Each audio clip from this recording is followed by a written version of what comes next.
Assalamualaikum. Jangan lupa like, follow, subscribe RHM Garage bersama Hamzi RHM Media. Terima kasih semua yang mana yang sentiasa tengok, yang sentiasa komen. Boleh jangan lupa klik subscribe video RHM Garage, RHM Media ni. Okey, kat depan saya ni adalah brake system daripada Brembo GTR. Dia ada GTR-C, GTR4, GTC. Dia macam-macam jenis GT-GT ha. Ni adalah GTR-C untuk dalam produk Brembo GT ni adalah paling tinggi GTR.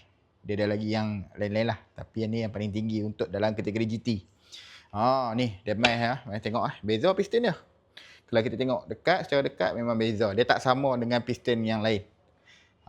Kalau untuk Brembo GTC, piston dia bulat kosong biasa. Yang ni dia main dengan ada curve tu. Lepas tu dalam ada spring. Kita pernah operate dah. Dan memang dia dalam ada spring.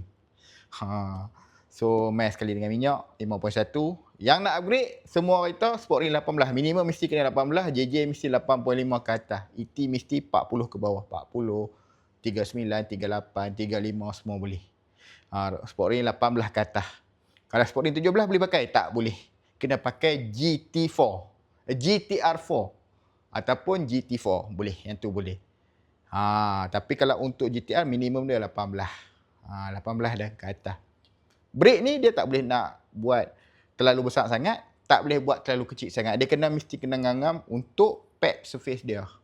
Untuk brake pad dia ngam-ngam duduk dekat rotor tu. Kalau terlalu besar, pad tu makan tak cukup lah. So braking tu akan kurang sikit. Dekat RHM Garage ni macam-macam brake system kita ada. Brembo ke, AP Racing ke, semuanya original. Tak kisah apa brake. Ataupun ada masalah nak cari brake pad tak tahu dekat mana, di RHM Garage ada. Bagi tahu je model mana, model yang lama ke pun boleh cari insya-Allah. Tu terima kasih. Jangan lupa like, follow, subscribe RHM Garage, RHM Media. Nak cari brake performance, boleh terus mai ataupun contact kita punya team.